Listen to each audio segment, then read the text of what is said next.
اے اہل کتاب، تمہارے پاس ہمارے پیغمبر آخر الزماں آ گئے ہیں کہ جو کچھ تم کتاب الہی میں سے چھپاتے تھے وہ اس میں سے بہت کچھ تمہیں کھول کھول کر بتا دیتی ہیں اور تمہارے بہت سے قصور معاف کر دیتے ہیں۔ بے شک تمہارے پاس اللہ کی طرف سے نور اور روشن کتاب آ چکی ہے، جس سے اللہ اپنی رضا پر چلنے والوں کو سلامتی کے رستے دکھاتا ہے اور اپنے حکم سے انہیں اندھیروں سے نکال کر روشنی کی طرف لے جاتا اور ان کو سیدھے رستے پر چلاتا ہے۔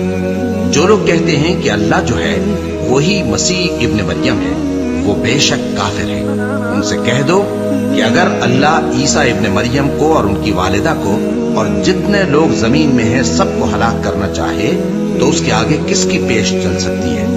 اور آسمان اور زمین اور جو کچھ ان دونوں کے درمیان ہے سب پر اللہ ہی کی حکومت ہے۔ وہ جو چاہتا ہے پیدا کرتا ہے اور اللہ ہر چیز پر پورا قادر ہے۔ اور یہود اور نصارہ کہتے ہیں کہ ہم اللہ کے بیٹے اور اس کے پیارے ہیں۔ کہو کہ پھر وہ تمہارے گناہوں کے سبب تمہیں عذاب کیوں دیتا ہے؟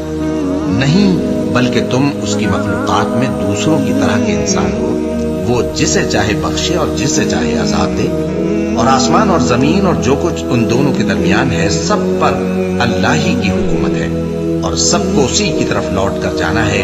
اے اہل کتاب، پیغمبروں کے آنے کا سلسلہ جو ایک عرصے تک منقطع رہا، تو اب تمہارے پاس ہمارے پیغمبر آ گئے ہیں جو تم سے ہمارے احکام بیان کرتے ہیں، تاکہ تم یہ نہ کہو کہ ہمارے پاس کوئی خوشخبری یا ڈر سنانے والا نہیں آیا۔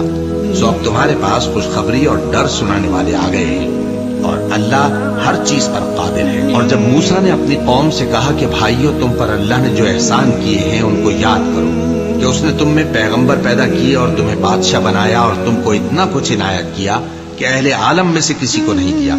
اے بھائیو، تم ارض مقدس یعنی ملک شام میں جسے اللہ نے تمہارے لیے لکھ رکھا ہے داخل ہو چلو، اور دیکھنا مقابلے کے وقت پیٹھ نہ پھیر دینا ورنہ نقصان میں پڑ جاؤ گے۔ وہ کہنے لگے کہ موسیٰ، وہاں تو بڑے زبردست لوگ رہتے ہیں اور جب تک وہ سرزمین سے نکل نہ جائیں ہم وہاں جا نہیں سکتے۔ ہاں، اگر وہ وہاں سے نکل جائیں تو ہم جا داخل ہوں گے۔ جو لوگ اللہ سے ڈرتے تھے ان میں سے دو شخص جن پر اللہ کی عنایت تھی کہنے لگے کہ ان لوگوں پر دروازے کے رستے سے حملہ کر دو، پھر جب تم دروازے میں داخل ہو گئے تو فتح تمہاری ہے اور اللہ ہی پر بھروسہ رکھو۔ وہ بولے کہ موسیٰ، جب تک وہ لوگ وہاں ہیں ہم کبھی وہاں نہیں جانیں گے۔ اگر لڑنا ہی ضرور ہے تو تم اور تمہارا رب دونوں جاؤ اور لڑو، ہم تو یہیں بیٹھے رہیں گے۔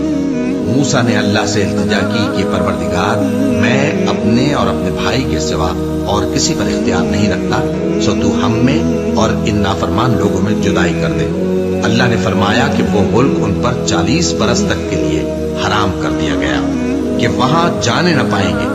یہ اسی علاقے میں جہاں اب ہے سرگرداں پھرتے رہیں گے، تو ان نافرمان لوگوں کے حال پر افسوس نہ کرو۔ اور اے نبی، ان کو آدم کے 2 بیٹوں حابیل اور قابیل کے حالات جو بالکل سچے ہیں پڑھ کر سنا دو کہ جب ان دونوں نے بارگاہ الہی میں ایک ایک نیاز پیش کی تو ایک کی نیاز تو قبول ہو گئی اور دوسرے کی قبول نہ ہوئی۔ تب قابیل حابیل سے کہنے لگا کہ میں تجھے قتل کر دوں گا۔ اس نے کہا کہ اللہ پرہیزگاروں ہی کی نیاز قبول فرمایا کرتا ہے۔ اگر تو مجھے قتل کرنے کے لیے مجھ پر ہاتھ چلائے گا تو میں تجھ کو قتل کرنے کے لیے تجھ پر ہاتھ نہیں چلاؤں گا۔ مجھے تو اللہ رب العالمین سے ڈر لگتا ہے، میں چاہتا ہوں کہ تو میرے گناہ کو بھی سمیٹ لے اور اپنے گناہ کو بھی، پھر تو اہل دوزخ میں سے ہو جائے، اور ظالموں کی یہی سزا ہے۔ آخر اس کے یعنی قابیل کے نفس نے اس کو اپنے بھائی کے قتل ہی کی ترغیب دی تو اس نے اسے قتل کر دیا، پھر خسارہ پانے والوں میں ہو گیا۔ اب اللہ نے ایک کوا بھیجا جو زمین کوریدنے لگا تاکہ اسے دکھائے کہ اپنے بھائی کی لاش کو کیسے چھپائے۔ کہنے لگا، ہائے کمبختی، مجھ سے اتنا بھی نہ ہو سکا کہ اس کوے جیسا ہی ہوتا کہ اپنے بھائی کی لاش چھپا دیتا۔ پھر وہ پشیمان ہو گیا۔